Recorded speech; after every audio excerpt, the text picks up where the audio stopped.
지금 2015년 12월경 장순호 씨로부터 조성민 씨를 소개받아서 직접 면접을 본 다음에 더블루케이의 대표이사로 선임한 사실이 있습니까?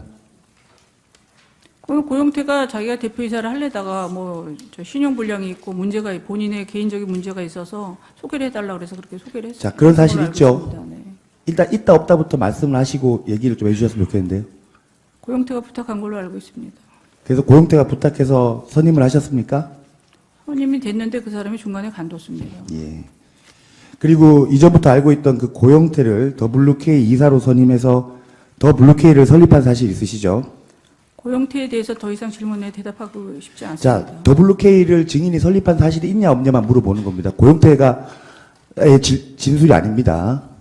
자, 더블루케이 설립한 사실 있습니까? 사실 없습니다. 그런 사실 없습니까? 네. 그런데 조성민을 대표이사로 앉혔어요? 아니, 부탁해서 한 겁니다. 고영태가 자기가 그런 걸 하고 싶다고 해서 도와줄 겁니다. 더블루케이라는 회사가 증인의 회사인가요? 조성민의 회사인가요? 고영태 회사인가요? 고영태가 한번 해보겠다 그래서 제가 도와준 겁니다. 뭘 도와주셨습니까? 뭘 도와주셨나요? 자본금을 대줬습니다. 얼마나 대줬습니까? 그건 말씀드릴 수 없습니다. 자, 그 사안 묻겠습니다. 증인 그 K스포츠재단 박헌영 과장 통해서 용역비 4억 620만 원 상당의 가이드러너 육성 방안 연구 용역 제안서하고 용역비 3억 720만 원 상당의 전국 5대 거점 지점 지역별 각 종목 인재 양성 및 지역별 스포츠 클럽 지원 사업 개선 방안 연구 용역 제안서를 더블루케이 이름으로 K스포츠 재단에 제출해서 용역비를 더블루케이 앞으로 받으려고 한 사실이 있습니까? 그거는 기획 단계에서 하지 않았습니다. 자, 근데 그렇게 제출을 하도록 한 사실이 있습니까? 한 적 없습니다. 저는 가이드러너 자체를 모른다고 하지 않았습니까? 자, 박헌영 과장을 시켜서 용역서 제출하게 한 사실이 있습니까? 없습니다. 없어요? 네. 저는 가이드러너가 뭐를 하는 자체를 모르고 가이드러너는 박헌영 과장이 자, 증인 있다 없다를 얘기해 주시는데 없다고 없다고 하셨어요? 말씀드렸습니다. 없습니까? 네. 그런 사실이 없어요? 자, 5항 묻겠습니다. 자, 증인은 2016년 3월 8일자로 더블루케이가 그 스위스포츠 시설 전문 건설업체인 뉴슬리사와 업무 협약을 체결해서 더블루케이가 뉴슬리사 항공 영업권을 따냈고 이 자리에 김종 전 문체부 차관과 안종범 전 경제수석이 참석하여 힘을 실어준 사실 알고 있습니까?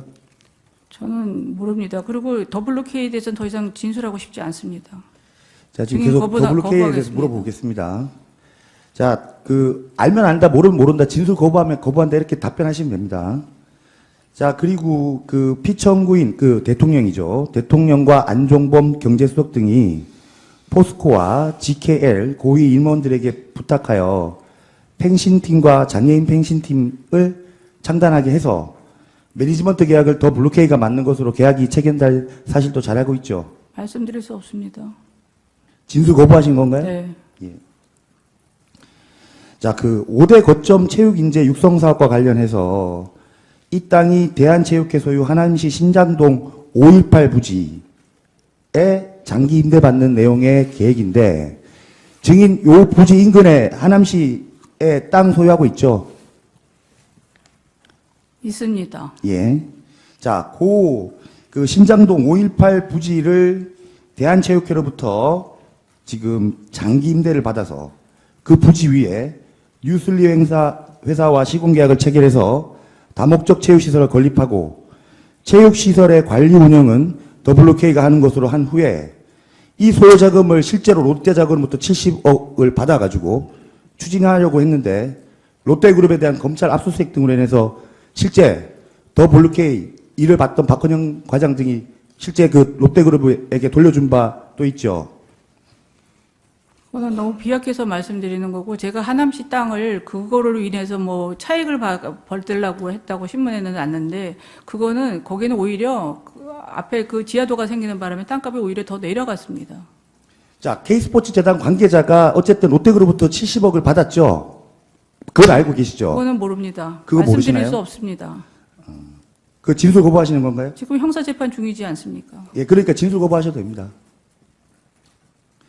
파랑 묻겠습니다. 자, 그러면, 자, 이런 정황과 관계자들 진술을 보면, 자, 이거는 쉽게 말해서 이제 K스포츠 재단이 직접 나서서 영리사업을 못하니까 K스포츠 재단과 업무 협약을 통해서 돈이 되는 소익 사업을 그 K스타 스포츠 재단으로부터 더 블루K가 맡아서 이런 수익 사업을 할 의도로 더 블루K를 설립한 거 아닌가요?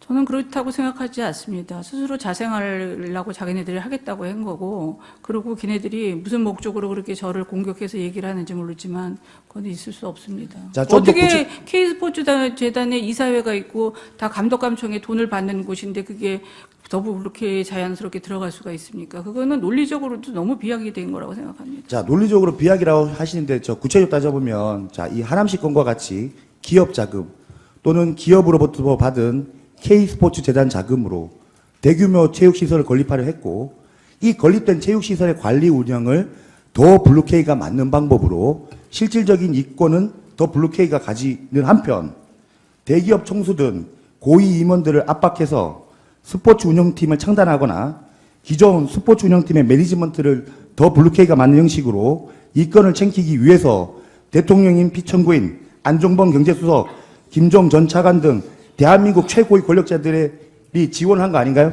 아니, 아시겠지만 체육재단이 그렇게 만들어진다고 그래서 스포츠센터가 그렇게 돈이 되고 그렇게 되는 건 아니지 않습니까? 얘네들이 재능 기부를 하고 그렇게 한다는 좋은 뜻에서 한 거라고 저는 생각하는데 그게 체육재단이 얼마나 돈이 생기길래 지금 다 적자들을 보고 있는데 그렇게 비약해서 말씀을 하십니까? 자, 그러면은 비약이라고 하시는데 증인이 이 더블유K K스포츠 재단에 밀접하게 관련이 없으면 대통령인 피청구인과 안정범 경제수석이 그런 사기업 또는 사 경제단체 그리고 사 임직원들 만날 이유가 있습니까? 그건 재판 중이니까는 형사재판 중이니까 결과가 나올 겁니다. 진실인 뭔지. 예, 그럼 진술 그 거부하시는 대답에서는 건가요? 이제 그만하겠습니다. 시판 물어보겠습니다. 자, WK뿐만 아니라 2018년 아시안게임과 2020년 올림픽 대비를 위한 해외 전지훈련 예산안이라고 해서 훈련 국가를 독일로 해가지고 증인이 만든 독일 법인들인 WK와 비덱스포츠로 훈련 비용이 지급 관리되는 구조를 만든 다음 SK 측에다가 80억 지원 요청한 사실 있습니까? 없습니다. 없습니까? 그거는 기획이었을지 모르지만 현실 가능한 얘기가 아니라 다 안 됐습니다. 자, 계획이 있었다는 걸 알고 있습니까? 걔네들의 얘기였지 그거는 가능성이 없어서 진행되지 않았습니다. 그게 어떻게 현금이 외국으로 그렇게 자, 가는 게 보고는 가능합니까? 받으셨어요? 보고 못 받았습니다. 보고는 못 받은데 어떻게 아세요? 실현 가능성이 없다는 거는? 다 나왔잖아요. 신문에. 실현 자. 가능성이 없죠, 당연히 그거는요. 자, 그 외에도 2015년 그 8월경부터 K스포츠 재단 노승일 등의 도움으로 증인이 설립한 독일 스포츠 매니지먼트 법인인 코레스포츠를 통해서 삼성과 286억 상당의 훈련 계약을 체결해서 삼성으로부터 35억 이상의 훈련 지원금을 받은 다음에 오로지 정유라를 위해 사용한 사실이 있죠? 아닙니다. 아니에요. 훈련 지원금 받은 사실은 있죠. 딸 혼자만 그거를 한다고 그 계획을 삼성이 하겠습니까? 그렇게 큰 회사가.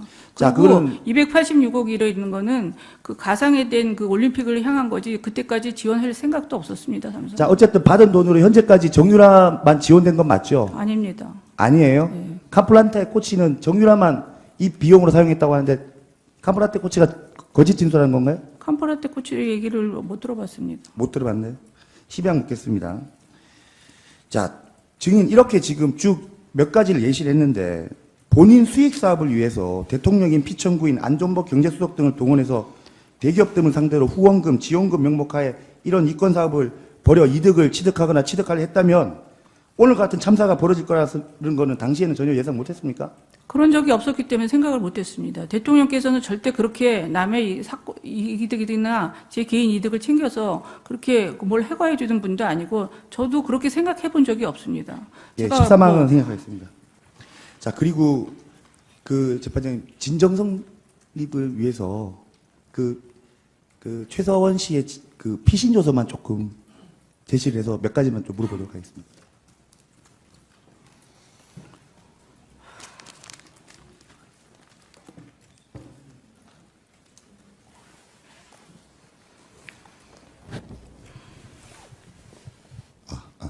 자, 증인 제가 그 피의자 신문 조서를 한번 좀 보여드리도록 하겠습니다. 이게 지금 저번에 이랬는데 지금 잠깐만 좀 요 앞에 좀 올려놓겠습니다.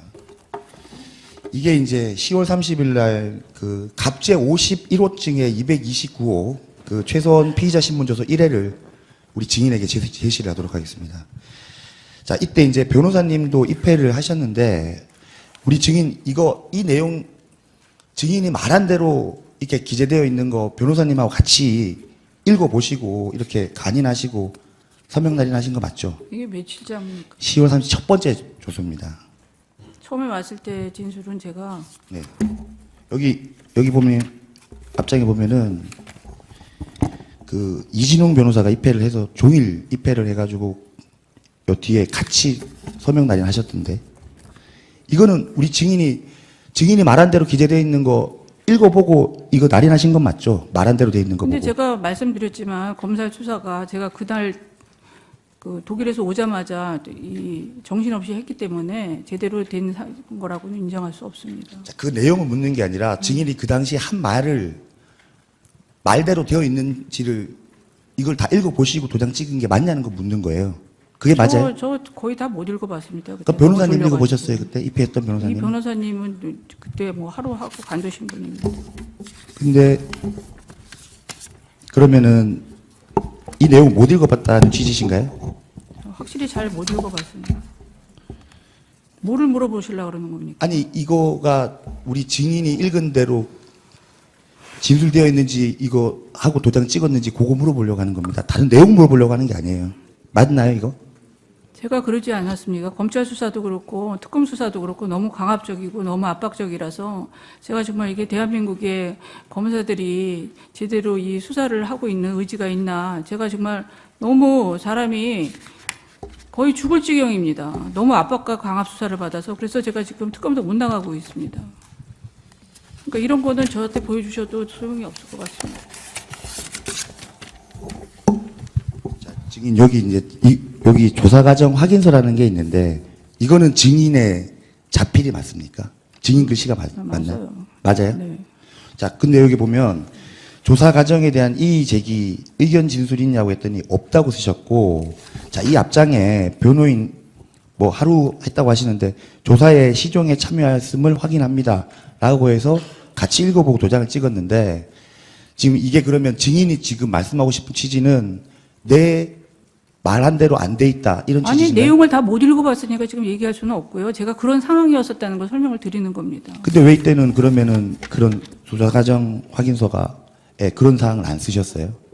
여기 종료 시간이 있지 않습니까? 예. 새벽 1시 35분인데 예. 완전히 얼마나 피곤하고 얼마나 제가 쓰러질 지경이었는지 알지 않습니까?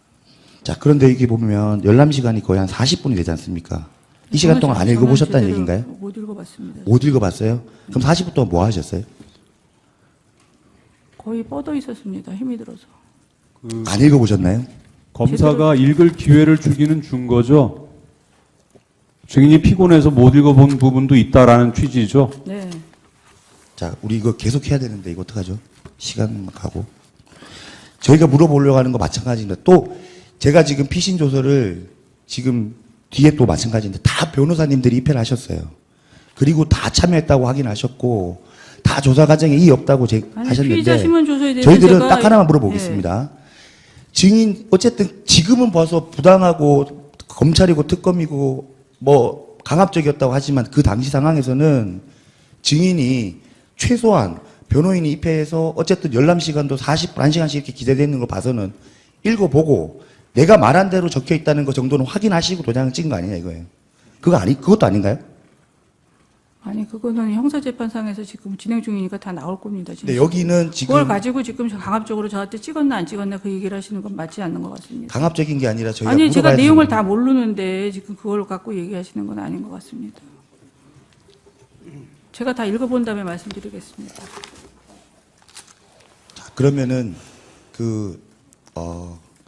읽어보시고 저희들이 궁금한 거는 어쨌든 검사가 수사 끝나고 나서 읽을 기회를 줬는지 읽으시고 변호사하고 상의해서 내가 말한 대로 진술한 대로 되어 있는 걸 확인하시고 서명 날인을 하신 건지 그것만 확인해 주시면 됩니다. 그건 나중에 말씀드리겠습니다.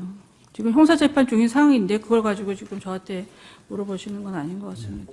예, 이상입니다. 김현수 변호사 끝나셨어요? 재판장님 이금기 변호사입니다. 자, 한 세 개 항 정도만 네, 질문하겠습니다. 간략하게 줄여서 좀 해주세요. 증인 그 대통령의 의상을 만들 때 의상을 만들려면 대통령의 신체 사이즈를 재야 되잖아요. 그러면 그 의상을 만드는 사람 디자이너라고 합시다. 그 디자이너가 청와대에 출입한 적이 있나요? 사생활에 대해서 말씀드리기 곤란합니다. 그리고 의상실에 대해서 여러 번 여쭤보지 않았습니까? 이거는 뭐 본인의 형사처벌과는 상관없는 질문이어서 증언을 거부할 사유는 아닌 것 같습니다만. 그래도 사생활에 대해서 말씀드리고 싶지 않습니다. 세월호 참사 당일의 증인의 행적에 대해서 묻겠습니다. 2014년 4월 16일 세월호 참사가 있던 날 증인